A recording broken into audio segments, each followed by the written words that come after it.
Welcome to another edition of Dolphins In Depth, a podcast provided to you by the Miami Herald. We are officially approaching cutdown day.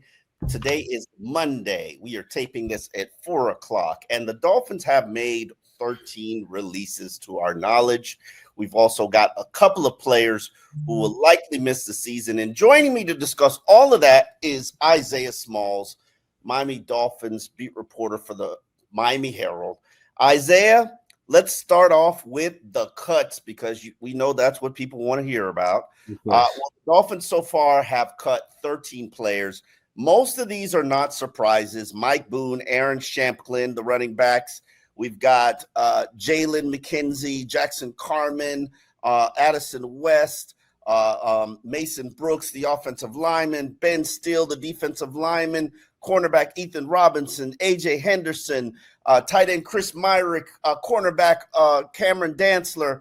But then there were two surprises, or maybe surprises for you. Not necessarily for me, at least one of them. Mike Hilton, experienced 9-year veteran nickel cornerback, was cut. We have talked about that and the fishy smell that I had smelled all of the exhibition season, all the training camp. I'm sorry, you cannot continue to. Guy is going to be your starter, and I never see him work with the first team. That was the situation with Mike Hilton. He got whacked today, not celebrating because I don't think it's done. I think there's a possibility that Mike Hilton can come back, be part of the practice squad. What they do is they release vested veterans now, give them an opportunity to shop their wares, see what their agents can shake out for them, and then they come back to him and say, hey, brother, how would you like a spot on our practice squad so we don't have to guarantee your contract for week 1 of the regular season, giving you your pay for the entire season, and after week 2, we can revisit the situation and go week to week. That also happened to Pharaoh Brown, who I am pretty certain you were shocked got released. Definitely. I feel like I owe you a little bit of an apology for even questioning. It's not you. It's not you. It's not just you. The whole internet was calling me a dumb, you know what? Yeah. They were. I mean, look, I just didn't think that they would, go full tilt on a rookie who had never played the position before. I mean, that just kind of was surprising. Man, business is business in the NFL. Rookies are cheap labor. They are, but he's doing it against sometimes 2s and 3s, right? Do you think that he can handle this for a full season? And that was a question I asked McDaniel today. But obviously we didn't really get much from that considering he's still. I mean, they've experimented with this for like 10 days. So they are still testing the waters. Yeah, no, for sure. But but it also sounded, his answer actually sounded like, we might make something pop out there on the free agent trade market. It did. He definitely said that, they're, exploring all avenues. That's one of my favorite Mike McDanielisms, exploring all avenues for the betterment of the team, something like that. Jeff Ireland used to say they're looking under every acorn. They're looking for acorns or something. I forget what it was. It was like, we're searching for acorns. Like, man. Definitely. But Pharaoh Brown definitely surprised me a little bit. Obviously, we had made jokes before about, kind of his speed because it did look like he was running with jeans on at times. But, I think, just from the blocking perspective, it didn't look like there were a few better than him. Obviously, Julian Hill is right there with him. Hold on. Wait, I was about to say. Yeah, who you forget? I was gonna say Chris Myrick though, because he was low key. I agree with you. Chris Myrick was doing his thing. However, who got to a sack? Who got to a sack 1 of 2 times in that game? And then that's where it gets interesting because Pharaoh Brown was part of the reason why he got sacked. And you really can't, you can't have that. You can't have QB1 getting sacked, especially in the preseason.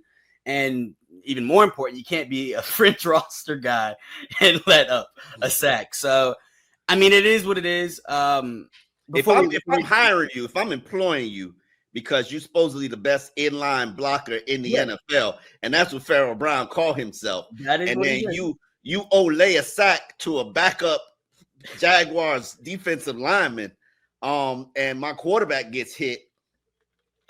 I feel you. You might be heading to the practice squad. I'm saying we don't know. Yeah. I feel you. I think I'm more so curious on as to what that play was, because if you notice it, you had James Daniels pulling from the right side in order to help out, and I don't know, it's just a concept that I had never seen before, especially in pass pro where you have a pulling guard. It just, I don't know, it looked all over the place. But if you have an offensive tackle who's supposed to be able to set an edge, he's supposed to be able to set an edge. Now, the question is, Darren Waller is not a blocker.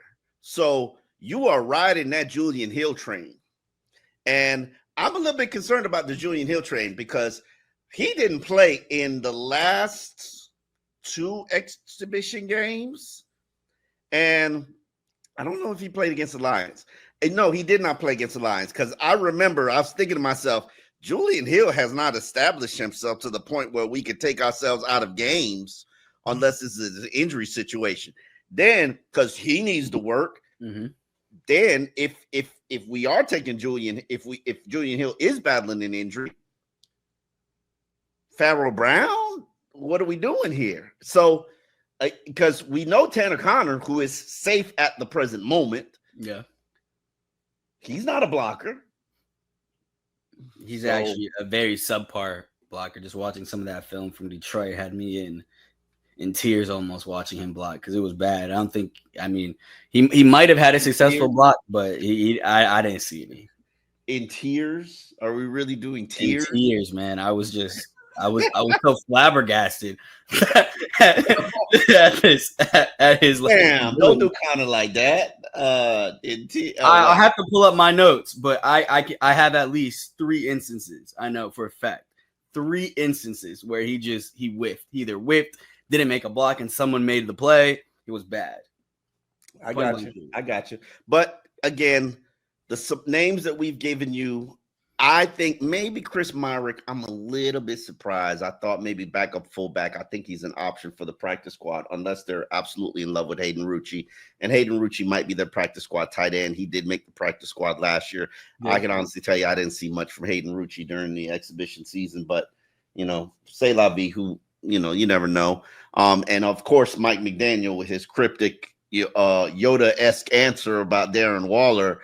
More of him you will see.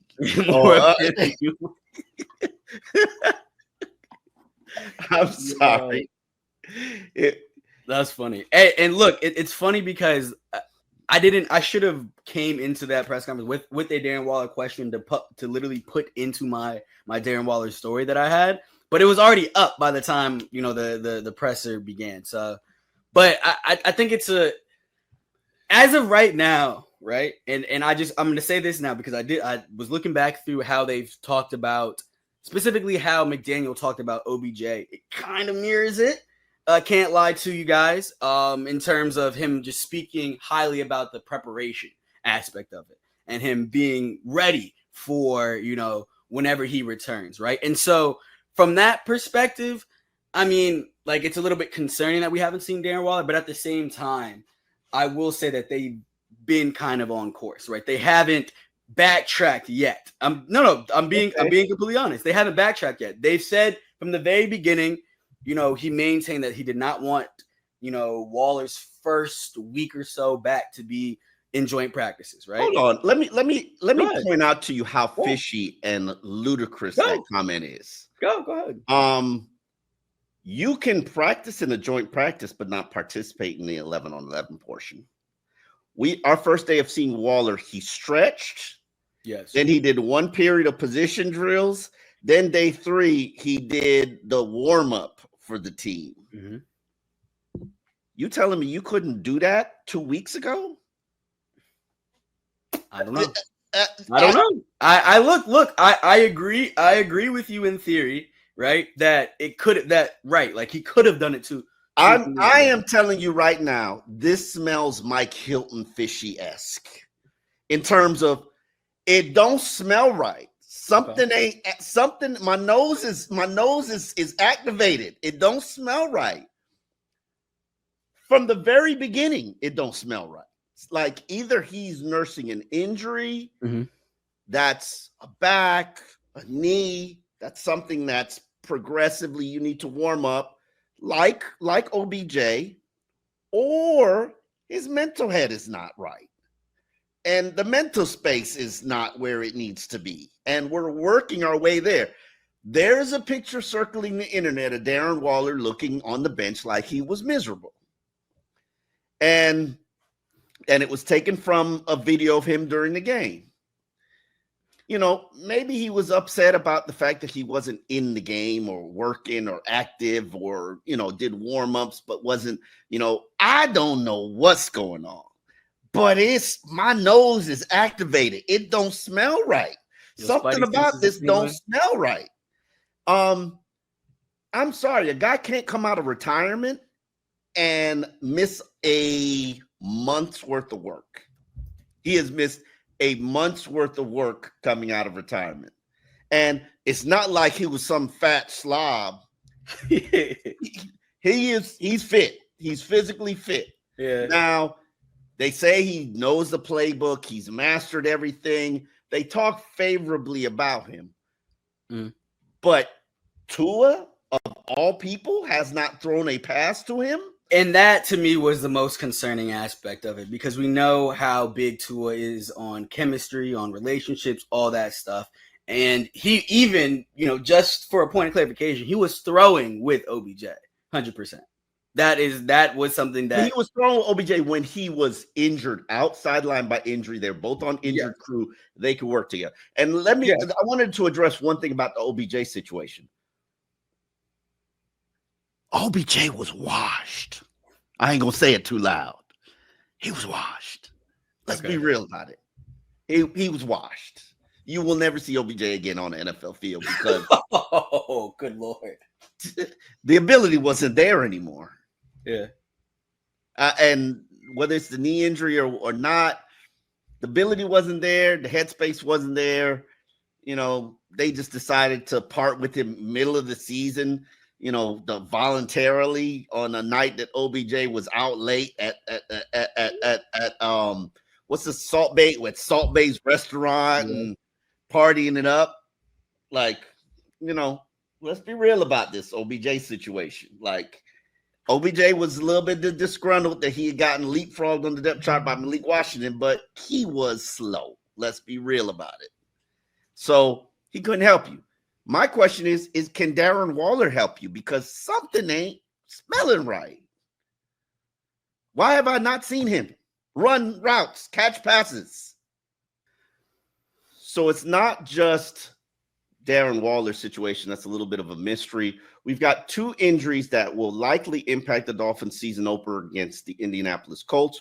We've got Jason Sanders, the Dolphins kicker, who is apparently nursing an injury that will force the Dolphins to add another kicker, whether it be the 53-man roster or the practice squad. And what the Dolphins do with Jason Sanders at the beginning of the season, that's a little bit unknown. And then we've also got Jaylen Wright, the number 2 running back. He struggled a bit in the preseason, but seemingly suffered a right leg injury. We don't necessarily know if it's the knee or not, but Mike McDaniel has talked about having a surgical procedure is still on the table. Usually that's a knee, but he doesn't believe that it's going to keep him out for the season. How much are you concerned about both players' absence and injury? I mean, I'm a little bit more concerned about Jason Sanders than Jaylen Wright. I mean, obviously, look, it sucks that both players are going to be out. I think with Jaylen Wright, it sucks specifically for him because of his, you know, what he said at the beginning of the offseason. Beginning of training camp about wanting to be one of the best running backs in the league. And unfortunately, he won't have a chance to do that week 1. But Dolphins picked somebody in the later rounds by the name of Ollie Gordon II, 2023 Doak Walker Award winner, who has definitely impressed not just the media, but, you know, a lot of fantasy football people's, you know, that might be a good little move. That's my one little fantasy plug, because I'm definitely drafting that man. But suffice it to say, you know, it kind of opens up the opportunity for Ollie Gordon to get some valuable reps. And, you know, depending on how he looks, I mean, I think there might be a situation where he kind of overtakes Jaylen Wright.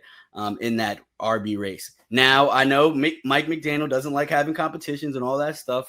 As you like to say, as you like to say, I said, as you like to say, as you like to say. Don't say what I say. Say no, what you I'm say. putting that on you. What do your eyes say? What do your eyes say? I'm paraphrasing you. I think time will tell, right? I think that's the one thing that I say a lot about this organization is time will tell, because if Ollie Gordon looks good week 1, right? To me, it doesn't make sense to necessarily change it, depending on, well, obviously Mike McDaniel likes to ride the hot hand. So yes, Mike McDaniel. No, actually, the running back coach likes to ride the hot hand. And he decides who plays and who doesn't play. For your information. Okay. However, from that standpoint, when you talked after the game, you kind of got the sentiment from Mike McDaniel and from Tua Tagovailoa that Ollie Gordon doesn't know his assignments, and that's a little bit interesting. He is averaging 4.8 yards per carry, and usually most of that is running behind the backup offensive line. And you know how I feel about the backup offensive line. He's shown that he's an adequate pass protector. He's shown that he's got decent hands, 3 receptions for 48 yards. The question is, how much can he get up to speed on the playbook? But let's be real and transparent. They're game planning each week. Devon Achane openly admits now that I had no idea anything about the playbook when I started playing, and that man set an NFL record for yards per carry. So, so you could figure out a way. However, you might be watering down your offense a little bit, but right now, he's the only running back that's healthy on the roster. Exactly. So you got to figure it out, to be honest. Now, moving on to Jason Sanders, as I said earlier, definitely a little bit more concerned about him, just considering, one, it's a hip injury, right? Obviously, that's that controls the entire range of motion, right? 2, he's been reliable. Like, he hasn't missed a game.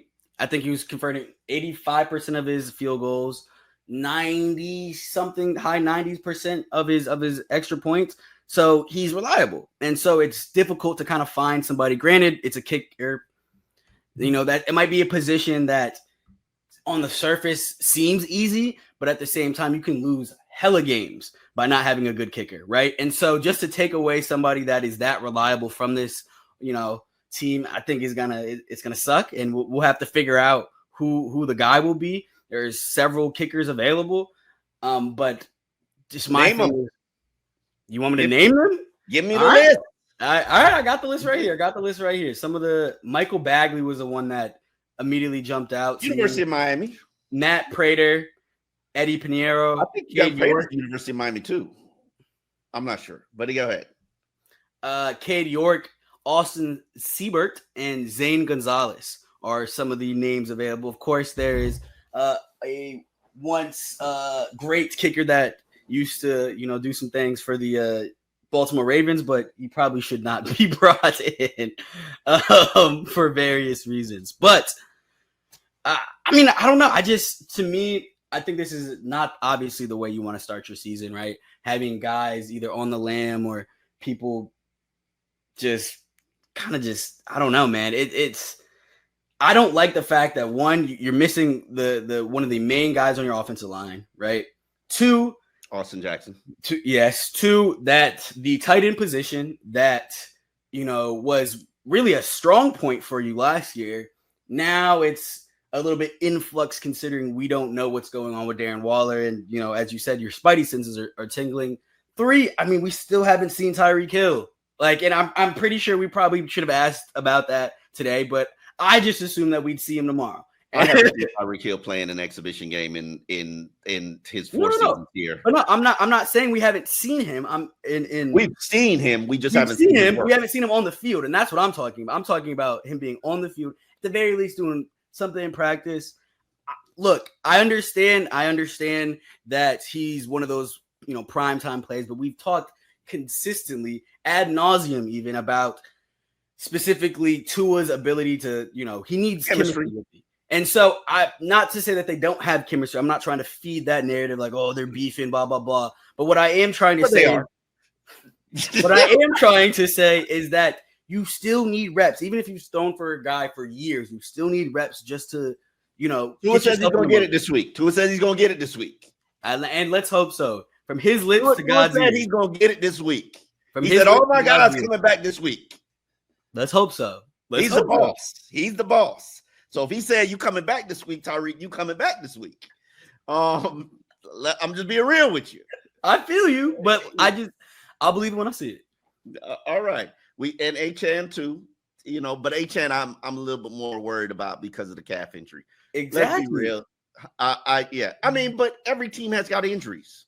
I'm sure your Philadelphia Eagles got injuries right now. I'm sure Pittsburgh Steelers got injuries right now. I'm sure the Tampa Bay Buccaneers got injuries right now. This is part of the game. It is. And it is. Mike McDaniel talked about, early in his career, he talked about the one thing I didn't know about this job was my job is to problem solve and to come up with contingency plans. Well, this is a problem. Figure it out. Your offensive line, in my opinion, is a problem. Figure it out. Your running back unit is a problem. Figure it out. Darren Waller not working for a month is a problem. Figure it out.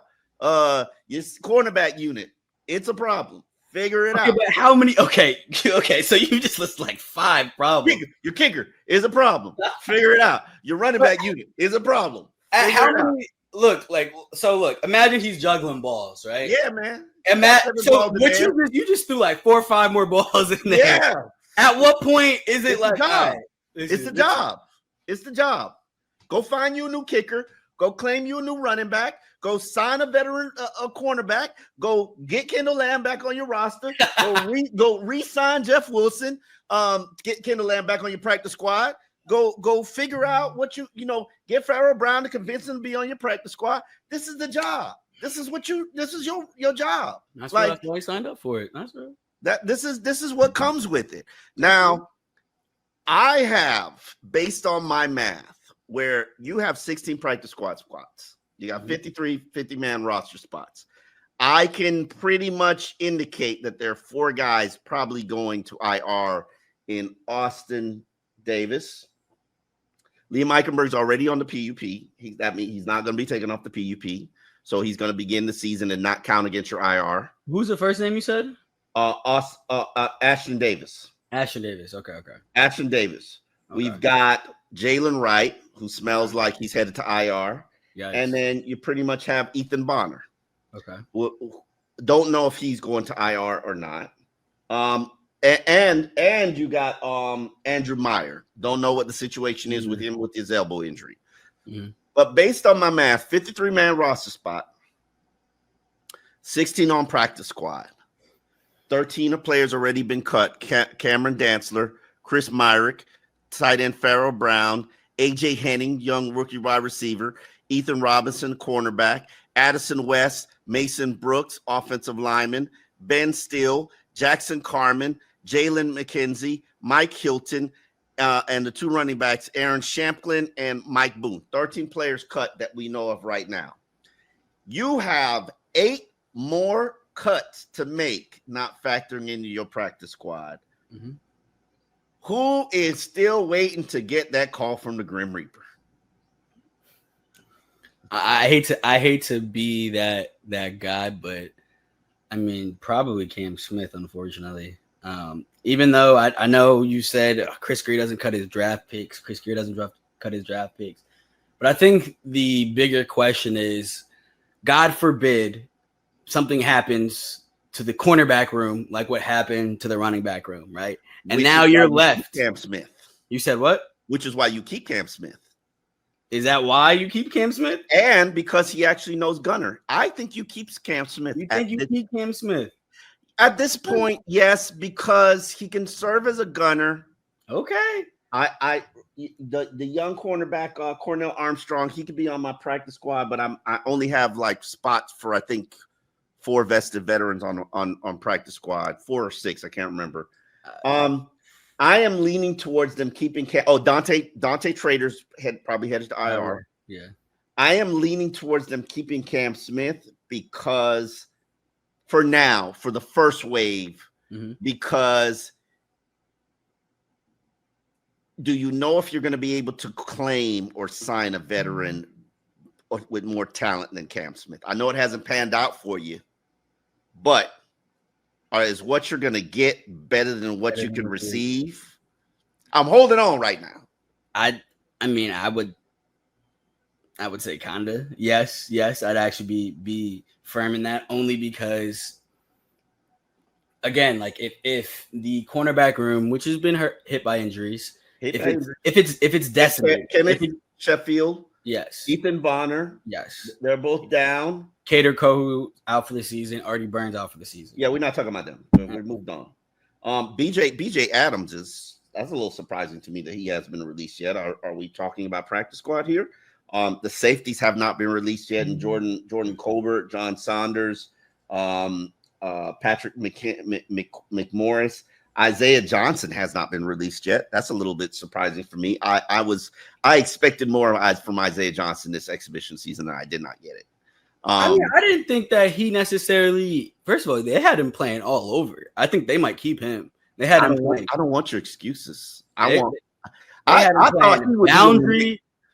They had him playing in the. I don't know if they played him in the nickel, but they definitely had him playing boundary, and they had him playing safety as well at points in the exhibition season. So it's difficult to, kind of hone in on one skill. They have you all over. Listen. I don't want your excuses. I named Isaiah Johnson as a guy I thought would be pushing for a starting spot, and he never move off 13.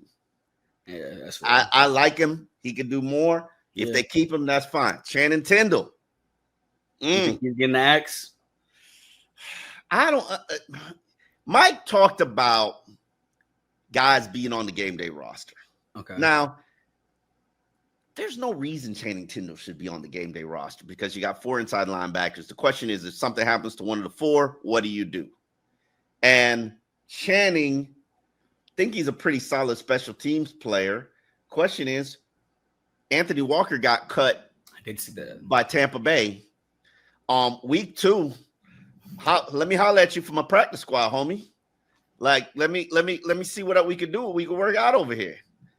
He is a South Florida guy. If he doesn't find other employment, I'm doing that over Channing Tindall any day. I understand. Yes, you're right. But also, I know we had this conversation the other day about Channing Tindall versus Cam Smith. But again, I think I've seen more from Channing Tindall than I have from Cam Smith. I'm gonna be honest with you. I have. Okay. Here's how I will back you into a corner. Go ahead. Give me your top 5 gunners. Top 4 gunners. I think Cornell Armstrong is one. He's probably going to your practice squad. You got. I'll help you out. Let me grab my roster real quick. Okay. I know Jack Jones does it.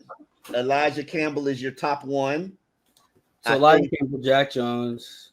I think Kendall Sheffield does it. They were trying to train Jason Marshall Jr. I was about to say, wasn't Jason Marshall?